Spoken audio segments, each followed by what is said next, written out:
And we're live with Women in Horror with Monty G.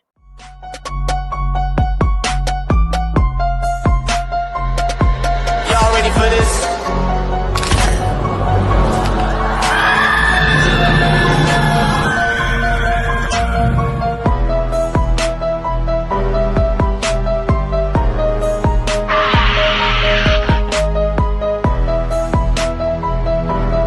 Hey, horror fans! Once again, it is me, the Horror Miser Monty G. Hey, horror fans! Once again, it is me, the Horror Miser Monty G. Yes, welcome to another edition of Women in Horror, and this time I have double trouble here. First time on my channel, it is Meka and Kira, the Double Feature Podcast. Say hello to my subscribers. Hi, everyone. Now, before we begin in getting into the meat, since this is the first time on my channel, just want to introduce yourselves and describe your channel to my subscribers. Oh, yes. No, you go ahead. Oh, yes. Well, we're Meka and Kira, and we're at Double Feature Podcast.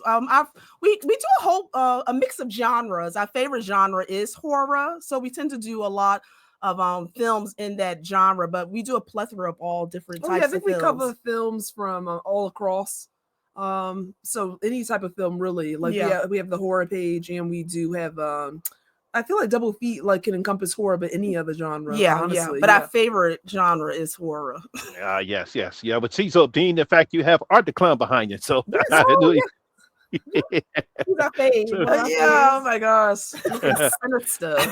Yeah, so I was first introduced to you by a live stream that you did with my good friend Lady Sasha, and I was admired the fact, and I was admired by the fact that it was all Black women channels, all talking about our favorite thing about horror. And I said, you know what?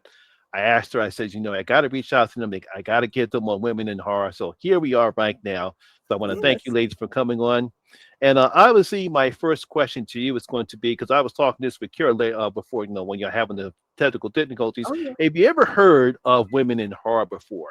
Well, it's interesting because with a film lens in particular, we always had a primary focus on female-centric film. And I think that we've always done deep dives with female-centric roles as the specific focus. And so, I feel like that's been a aim primarily, even exploring horror, honestly. Yeah, and I did learn of your channel too through your episode you did with Shasha. Yes. Oh my gosh, she's just a powerhouse. We just love her. Oh, yeah, that was very fascinating. I think one of the best things she did was she described as far as because she's one of the few, there's several women that actually do love gore.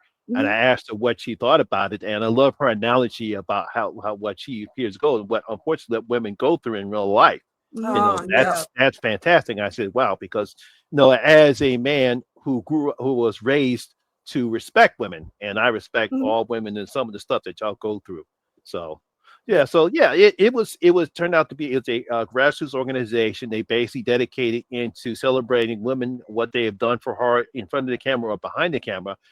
Started about several years ago. Always did it in February, but since they didn't want to compete with Black History Month, they moved it to March. What I've been trying to do for the past 4 years is just let me go on ahead and just celebrate women in horror.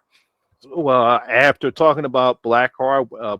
Black female final girls, I decided to switch it up and just interview women who have either YouTube channels, do cosplay, and been at conventions, or anything that women have done. And so that's the reason why I decided to get you on here. Awesome. Love it. So my first question to you ladies is, how did, out of all the genres of film, did you get into horror? Because we would not think women being in love with horror, especially African American women, because they really don't cater to us for some odd reason or another. But how did you two ladies get involved into horror? Well, it's so interesting that you said that specifically with regard to African American women, because our mother has always said, she does not understand how we gravitate to horror. Who seeks to be frightened when life itself is scary enough? And as a children, I feel like we've always been exposed to horror. We are very thankful that our parents in general allowed us to delve into any film of interest, primarily horror at such a young age. But we just gravitated for that. I think the very first film we can recall is Alien and The Exorcist. Ooh. Yeah, we saw those. Man, talk about a scary movie. Oh yeah, like 8 and 9 watching those films, like with permission.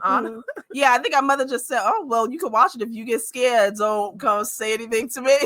Watch at your own risk." And we loved it. It was just like action, thrilling. There was always a story in the midst of all of the scary, frightening things happening. Yeah, I just love that genre. Just like overcoming like adversity. I think that's the thing. Yeah, like just overcoming the bad guy. Oh yeah, that's what we love of the Final Girl.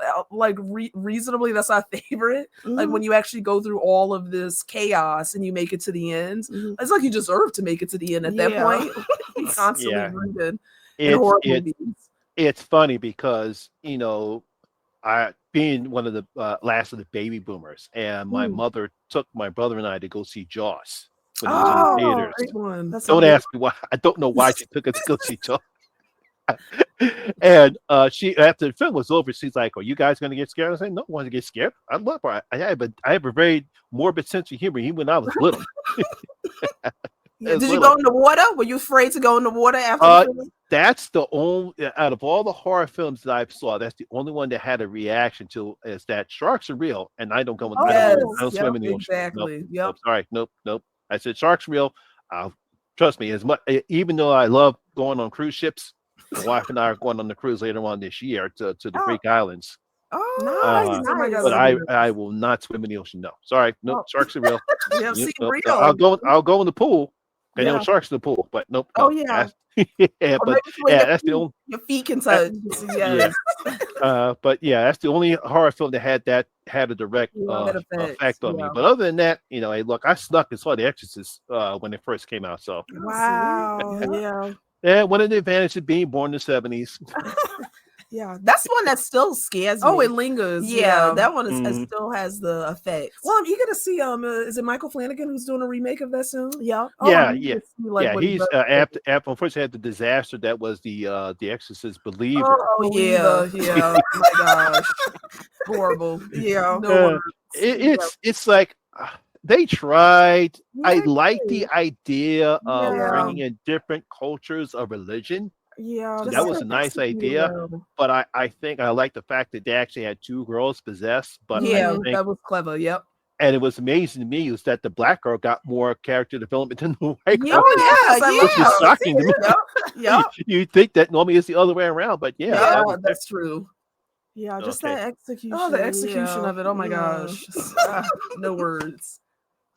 All right, now getting into the meat of this interview here. What are your thoughts regarding how women have been treated in horror films? Particularly all the way back, because I don't know if you've seen the old school horror films or how women were treated as just as a damsel in distress, up into what we now have now, where women are being respected more. They're no longer the damsel in distress, with and not just even with the Final Girls that happened during the 80s, but now some of the women in horror films are actually now smart.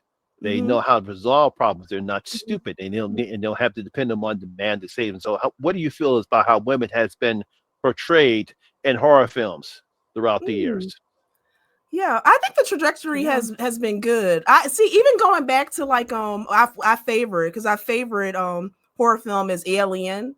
And just even in 1979, how Ripley was portrayed, I just think was ahead of his time because it wasn't written for a man or a woman, which I thought was very clever. But she just personified to us as just intelligence, the ultimate final girl. So to see that, fearlessness, in that time, that was the standard, like for us, you know what I mean?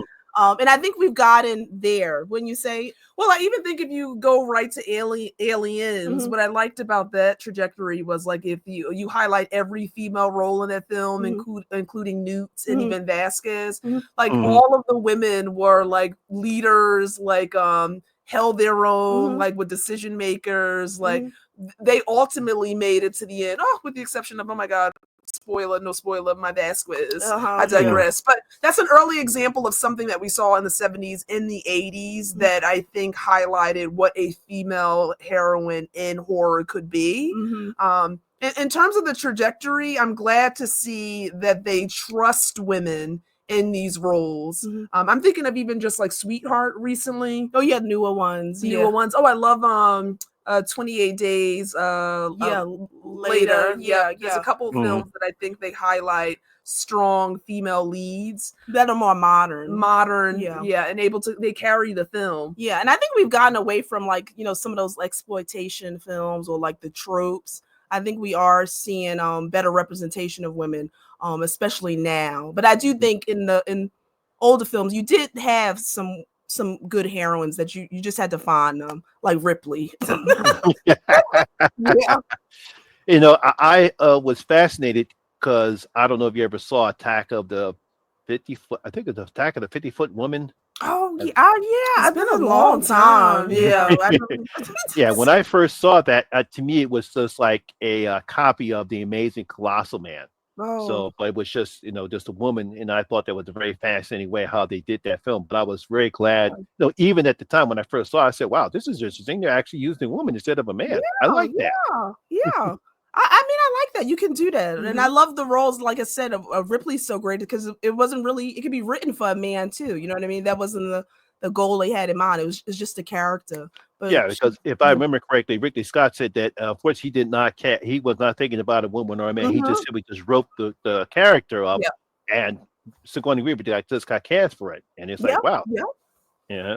Yeah, so that's a draw, in my opinion. Like I think like Meka knows like the latter films of the franchise. Like 3. Oh my god. I get it, but I digress. Like 1 and 2, like really of a set the standard and tone for me. But it does just show like the weight of a successful film with a woman at the front and center. Like it's like sellable, it's people want to see it, and it's realistic. It's not unrealistic to think women can't use everything that they embody to kind of problem solve and adequately be leaders, especially in horror. You know, so definitely. I think now with the way horror films now are today as opposed to back then, I think they're treating more women with respect. They're actually showing that women are not just scared, but they can actually confront the demons in front of them. You know, whether it's a slasher guy or a demon or a creature, you know, they can do what they have to do in order to survive. So that's one of the things I like, the fact that most horror filmmakers are now in the background being ridiculous. Can you hear them, Monty? I heard a meow back there. I love Pootie Cats. I'll kick her out. Oh my goodness. I don't know why she's so loud. I apologies. Just to piggyback on the question I just asked, do you see there's obviously vast differences between the damsel in distress and the badass final girls? You know, what do you think is that different dynamic between those two types of females that we've seen through horror films throughout the ages? Oh, valid question. Well, if you think historically in terms of stereotypes specifically for women, in reference to how women were viewed as the counterpart to males, it was almost like the males were the protectors. They were the ones to provide in terms of family dynamics, and in terms of partner relationships, the woman was always pursued, kind of like the accessory. Exactly. So I find that with the damsel in distress, you'd always see like this woman falling or actually being very helpless and a victim. And it played into that stereotype, in my opinion, of not being able to hold her own without being saved. So that damsel in distress, and even when you think of like Disney films, I mean, we can go so layered here in terms of like the princess needing to be saved, the princess being held up and protected by the man. And then the opposite of that now with regards to women being very single, independent, not fitting the stereotype in terms of being married or having children, working, being providers, and actually showing films that highlight that specifically. I'm even thinking of like The Wasp. I wouldn't count that as like a horror film. Another one with Naomi Repass. I always brutalize people's names. But I would say I think in the modern horror films, Yeah, you just have women like more at the forefront. Yeah. Like they kind of Mm. lead in the film, they kind of lead in the stories. They Mm. have their own arcs. Yeah. Can handle themselves and still showing a variety of emotions, because just because you may be crying or yelling, your emotions are in your faculties. You're able to possess them a little bit better, which I think is healthy. Yeah, because I think one film I don't know if you got. Yeah, I saw this. Obviously, The Substance is a great Oh example. my gosh, excellent. Love that. Yeah. That Demi was robbed. Demi was robbed. Oh yeah. Yeah. That was And one of our Favorites of the year. Yes. I know that was one of my liked favorites of the Nora, year. but there's no way. I'm assuming that what the Academy was doing, because after the fiasco of Amelia Perez, they Oh decided. my gosh. Yeah, that was a train wreck. My goodness. I don't know why, because and nothing against. I think her name is Mickey. I forget the woman that won the Academy. Oh Nothing yeah, against. for Nora. Yep. Yeah. Yeah, for Nora, she did a good job, but come on, get me more. Yeah, that's what Give I it to said. her. I mean, she did a good job, but I felt like that Demi, the Substance, to me, that was just perfection. Like that was Demi Moore at her peak, her prime. Yeah, I love it. Deserved the Golden Globe. I thought she was a shoo-in, no doubt, with the Oscar. And I really did feel like this was Demi at her best. And yeah, just got robbed, in my opinion. Yeah. I don't know what happened there. Yeah, but great. But then again, that's the lack of respect horror films get. Oh yeah, yep, exactly. Perfect, exactly. Yeah, Amonte, that's so true. Yeah, because we still go back to Toni Collette and Hereditary. Oh yeah. I was pissed. Yeah. She didn't get nominated. As much as I love that film, even though that Charlie Clucking still gets on my nerves. Yeah. But see, that just shows you still have such a long way to go in terms of viewing horror as a standalone genre. That still incredible acting. I don't know if y'all have saw Sinners, but I know for a fact Ryan Coogler and Michael B. Jordan better get nods. I know, so good, epic. It was excellent. And even we better get some cinematography nods too for our female cinematographer. Excellent. Oh, the music. That's right, Warner Brothers, get your act together. Yeah. Oh my gosh, can you imagine if they don't get any now? Oh my gosh, that's just. Oh yeah. Trust me, we're right. We love that film. Yeah. Oh my god, and the women in it. Oh my god. Yeah, the women in it. Oh yeah. How do you guys feel about the evolution of the final girl trope in horror films? I would say the same thing. I feel like it is I like the representation. I think of like what are some modern ones, some modern day ones like Prey is a favorite one of ours. I don't know if you saw that one, Monty. Oh, trust me, I saw that one. Oh yeah. I just like films like that, or like Your Next is a good one. Your Next. Aaron is a favorite final girl of ours. What's another one we just saw? Even you know which one I like though? I don't know if you consider that horror. Like Cuckoo was really good. Oh yeah. You can still call it horror elements in it. Yes, thank you. Yeah, I feel like it was okay. Although it was kind of weird and crazy. Yeah, weird, off the cuss. That's why we liked it. We loved it. It was so quirky, different. We had to kind of figure out what was going on, like do double takes. We actually had to rewatch it just to make sure we picked up on it a little bit. Because I had one of those. What the hell? Oh yeah. That's why I think I liked it too, because I was like, "What the hell is going on?" You know what I mean? But yeah, I think the final girls now that you're seeing in modern horror films, I really enjoy. I don't think they really lean into the tropes. You know what I mean? I think you see like Aaron, for example, in Your Next, one of our favorites. I think of The Quiet Place. I'm thinking of both films actually. Emily Blunt character. Like again, just like a focus on women in dire situations managing it all with no like, it's not that they're unwavering. Like, of course they have things that they're up against, and they actually are able to emotionally show depth in a way that I appreciate. So they can convey so much without even words, which makes the female perspective that much more powerful and palpable in our perspective. Yeah. But I think a movie's even just like that, carrying the entirety of the film. Yeah. You're not relying. Yeah. You're not for the really, most part. Yeah. You don't seem to be relying on tropes anymore to tell these stories about. Yeah. Because I think when it comes to the final girls, it's like, everyone talks about Laurie Strode and Sidney Prescott and Heather Langenkamp, Camp Nancy. That's the typical final girls, but now I think we've seen an evolution to there's so many. And there's so many right now because when you take a look at Lena Napungo Oh, and uh, A Quiet Place Day One, and yes, how yeah. effective she was in that role. Yep. And And I And us, us. Oh and my yeah, us God. too, yeah, yeah, yeah. There's and so us. many great final girls now. Mm-hmm. Hmm. And I was thinking Yeah, they're about the no you think of they're those no two. longer running, screaming, and hollering, Oh and Oh my gosh, falling and up. falling down falling and down.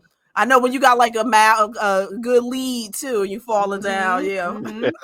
Yep, exactly. Oh, like I also liked that was a fun one. I don't know if you would consider that horror, the Ready or Not Yeah, with yeah, Samara Weaving. Oh I yeah, thought like Samara Wynn. Oh yeah, I consider that horror. Yeah, yeah. Grace, I like her. yep, yeah, Yeah. like yeah. there's some fun ones too, like Mhm. honestly. The Descent, Oh yeah, I that's love Oh her. another yes, good She's a good yep. one. another Yeah, one of my Sarah. favorite Yep. horror movies. Yeah. Oh Yeah. See, yeah. you can have an all-woman cast. I call that the all-female version of The Thing Oh, because I you love can Oh, I love. that. Yeah, Yep, yep. yeah. because you can get an all-female cast and practically do the same thing what they did in The Thing and still come up with an effective horror film. Oh yeah, The Exactly. Descent. Yeah, is one of Exactly. our hmm favorites. Even Hmm. Micah Monroe.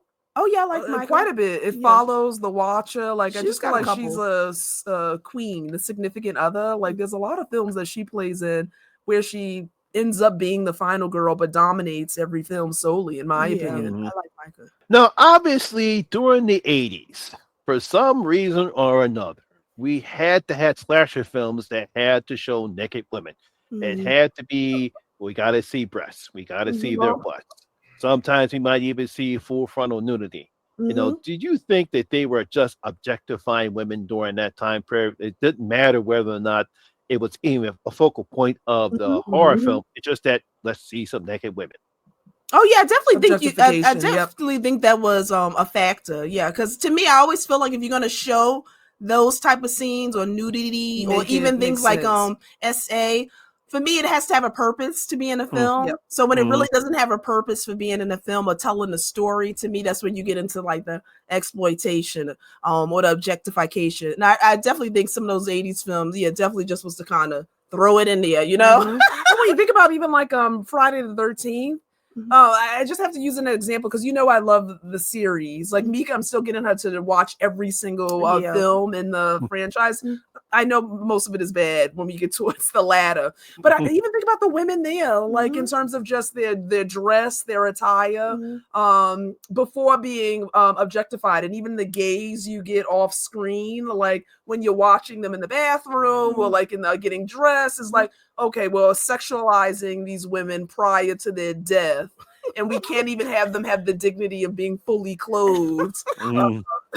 And even I'm thinking of the scene when the girl runs out because she hears like a faint noise, and then she has the towel, and I'm just like, oh my gosh, it's just like you just a sleepaway camp, The Burning. There's some that you're just kind of like, oh wow, Yeah. really, do we need to? Mhm. Even when you think about Alien. Again, I don't know if this was on purpose, but do you remember the scene where Ripley, she ends up as the sole survivor, and she's in the ship and she's getting undressed Yeah. to actually get in the pod? I'm like, okay, was that necessary? Just having the underwear, the crop top. I'm like, it's just that emphasis Yeah.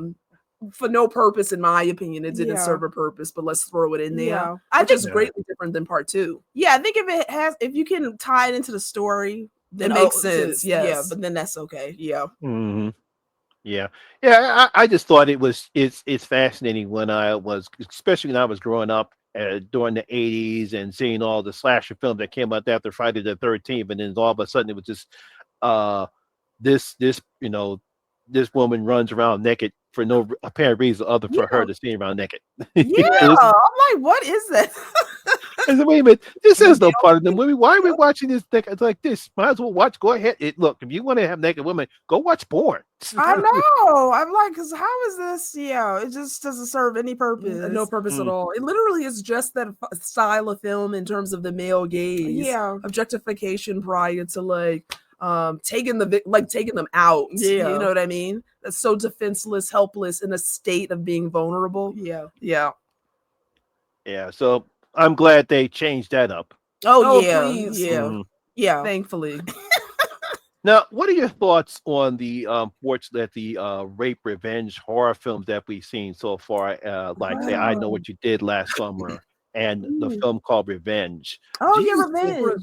Yeah. Yeah, see, Revenge is I think that's the same director who did The is it The Substance? Substance? Yeah, Yeah, yes, that's yes. right. Yeah. Yeah, and Yeah. I think for films like Revenge, to me, like the scene, that movie I don't think was gratuitous or exploitive, over the top. Over the top. I think that was done and it tied into the story, and I think it was well done. Like in that film, They executed it well. They executed it well. Whereas Yeah. you know, in some films like that revenge stuff, like a spit on your grave. Like the scene to me can be too long. You know what I mean? Like, what is the purpose of the scene being so long or so vulgar? Like, you can still show that in. Yeah, you know what's interesting? But I think she did a great job in that one. Oh Revenge. Yeah, excellent. Now, see, because I wouldn't consider this is not a horror by any means, although it's horrifying if you can get through Gasper Nose and Irreversible. Remember, some people had issues with the sexual assault in that film. Yeah, that was that. I think that was almost just as bad as because I don't know if you ever saw the remake of I Spit in Your Grave remake. Yes. 2010. Yeah, I thought that scene was brutal, but Irreversible was just as brutal or worse. I think it was like how long? Oh my god! Like, well, and that's a film where Meka and I, if you always ask us, what's a film that you've seen once that you can never watch again? That would be the film. And I think the objective was to go in reverse, as not to make as big as an impact, but the objective was to show how brutal the essay was. But I said, oh wow, did we go? I don't know if we went too far. Like we felt that it was very excessive with regards to the subject matter, that it could have been done, in our opinion. No, I think a suburban film was worse. A suburban. Yeah, no, can't do. Once was enough. That was. Oh yeah. So that's why I said Revenge. I feel like was just she did that the right way. Yeah, I think, and then again, came full circle with regards to getting her revenge. Ultimately, it wasn't a victim throughout the entirety of the film by these men who were pursuing her. You know, do you think a male director can do that better, or you think a female director can do that type of a subject better when it comes to that subject, and especially in a horror film setting? That's a valid question. I don't know if it actually has to do with the gender. I think more so just having an awareness of kind of, does it serve the story? Because I think men can get it wrong, women can get it wrong, the same way a man can get it right, and maybe a woman can get it right. I think if you go in with the right approach, kind of how is this going to serve the story? Is it relevant to the story? Do we need to kind of show this to make the story more impactful? I would go with it from that perspective, right? What do you think? And I'm thinking of I think what a female perspective allows, especially if you have a varied voices at the table, is that you're able to do it in a way that's maybe more tasteful, more measured, and you're holding what that experience is like. So if you're getting valid input, if you're understanding what it means in terms of the individual part, like what's the messaging. You don't want to objectify, but like you also want to portray a story where it does highlight this subject matter. So I think that I agree, both male and female directors, writers can do it tastefully and well, and the opposite could be true. But a Revenge is a clear example of how you can implement that, but do it in a, I don't want to say tasteful, but do it in a more way that it serves the story. You actually.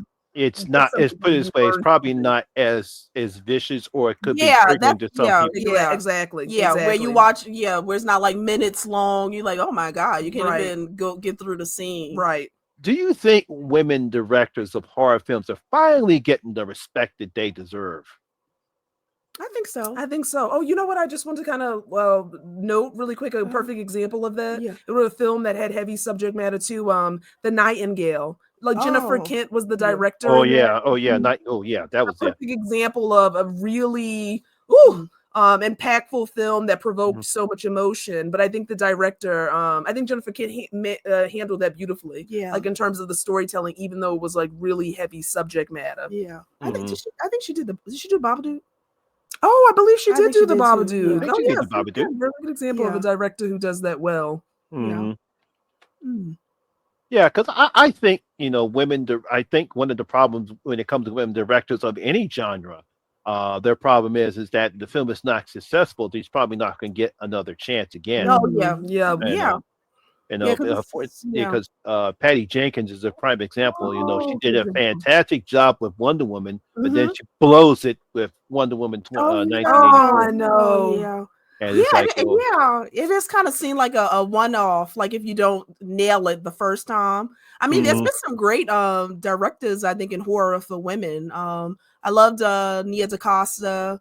I love I can't think of her name. She did Jennifer's Body, Karen. Oh no, Karen, and then she Oh, did The that's gonna bother me. Invitation. I know I always forget her last name. I'm gonna have to look it up. Karen Let me see. Karazuma. I think that might yeah, I be think it. it's Kara Zuma. Yes, yes, I love her. Jennifer Kent, who you Oh mentioned. yeah, Jennifer Kidd is Yeah, great. Karen. Um, Yeah, yeah. It says Karen Kasuma.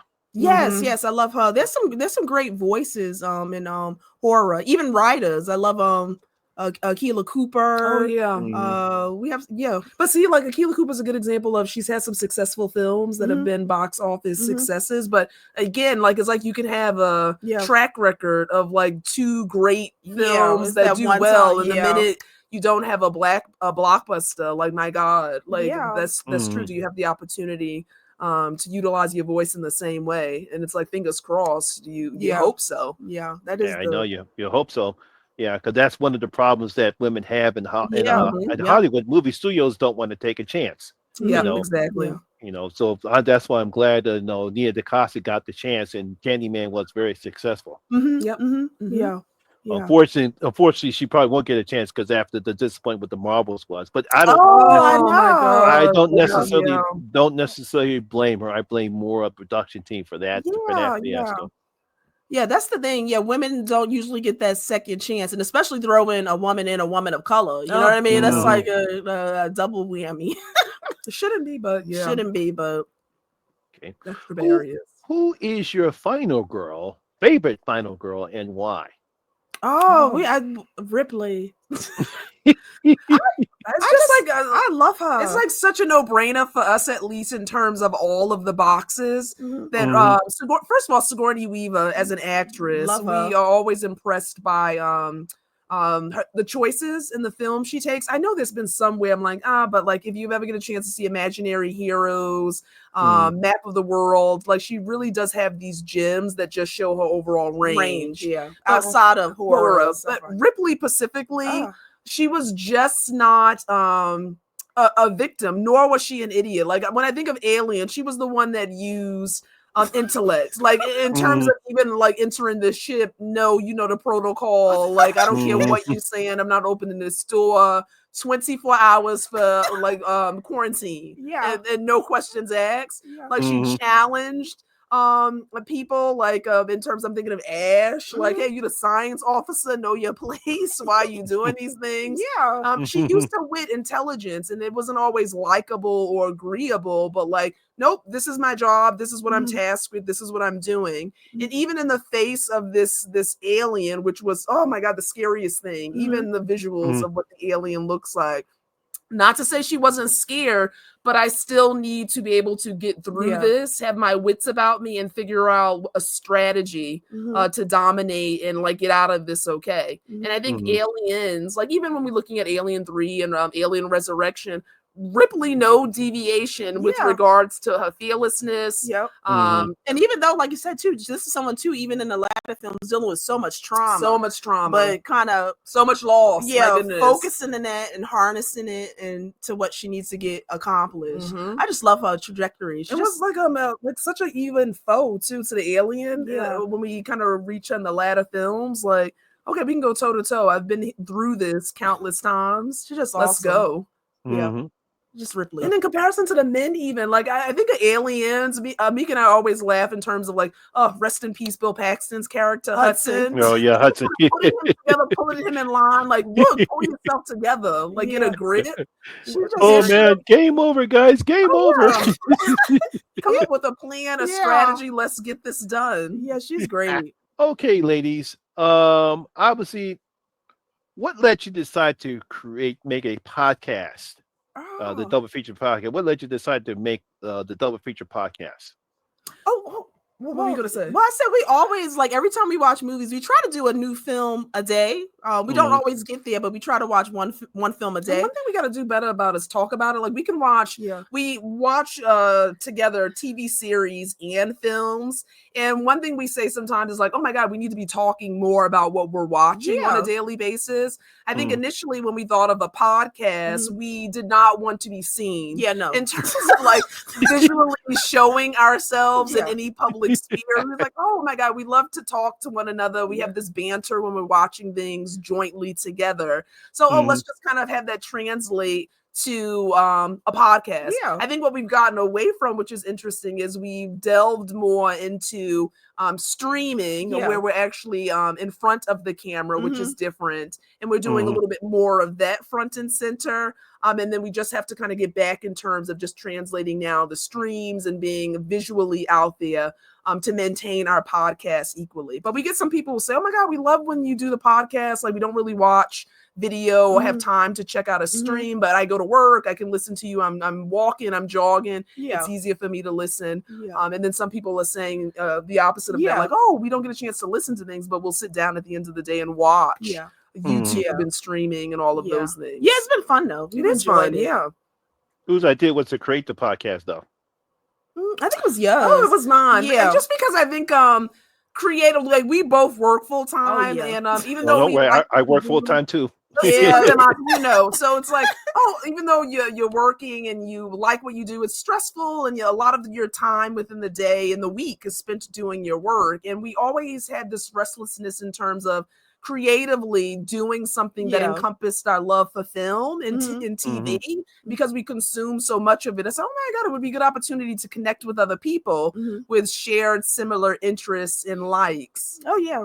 Yeah. So it's been fun. We're working on now being a little more consistent. We're starting to do more. Like we've been good every Sunday, with the exception of we let Easter Sunday. We observed Easter. We'll be back this Sunday with a new episode of Double Feature, and we love that. We just compare.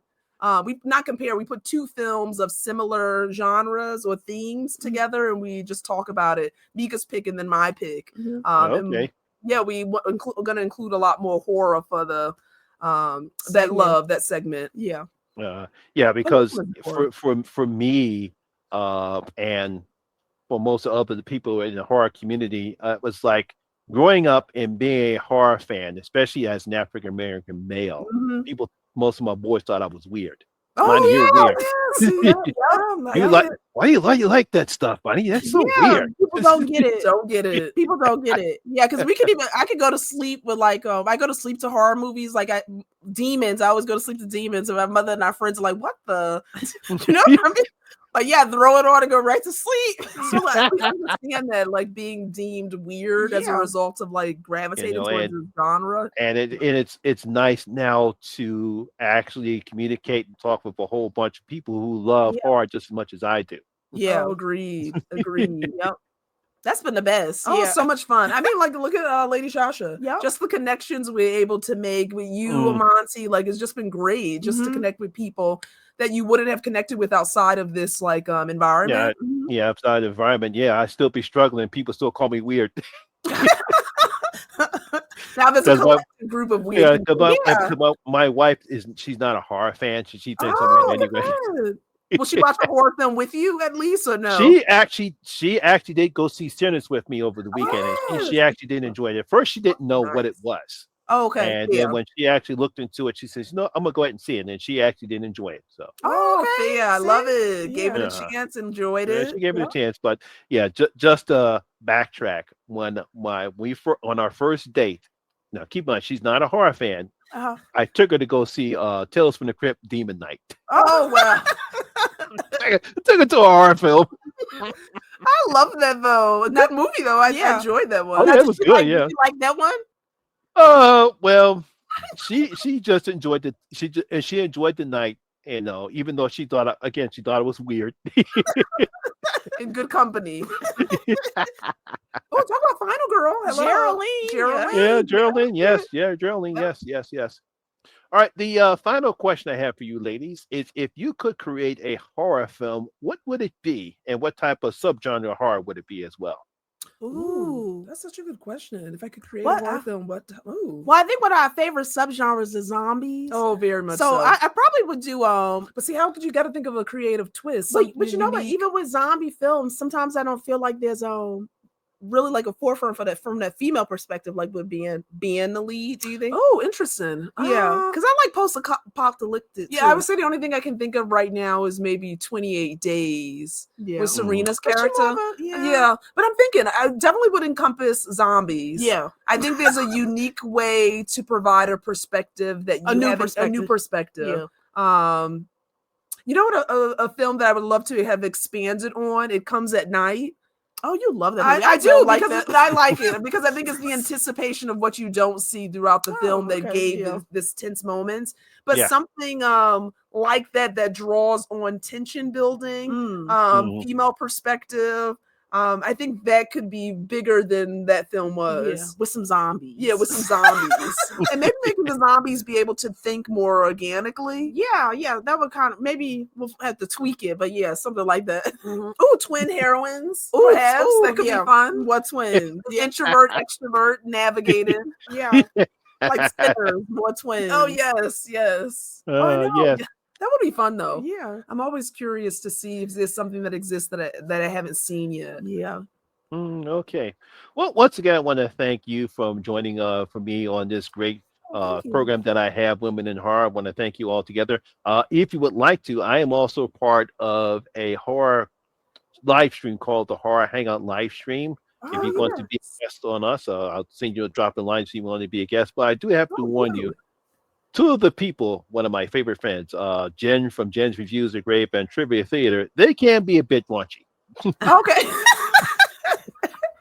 Appreciate the warning. Yeah. I think we're pretty good. We can hold our own. He has a good amount. Yeah. All right. So once again, this is Meka and Kira from the Double Feature Podcast. I'll have a link to their channel in the description box below. Find both Meka and I at Double Feature Podcast, primarily on Instagram, but right now we're doing a stream every Sunday at 7:00 where we highlight 2 films in a double feature segment. This week we're going to be doing 2 Arabic horror films. What are the films? Under the Shadow and A Girl Walks at Home Alone at Night. Yes.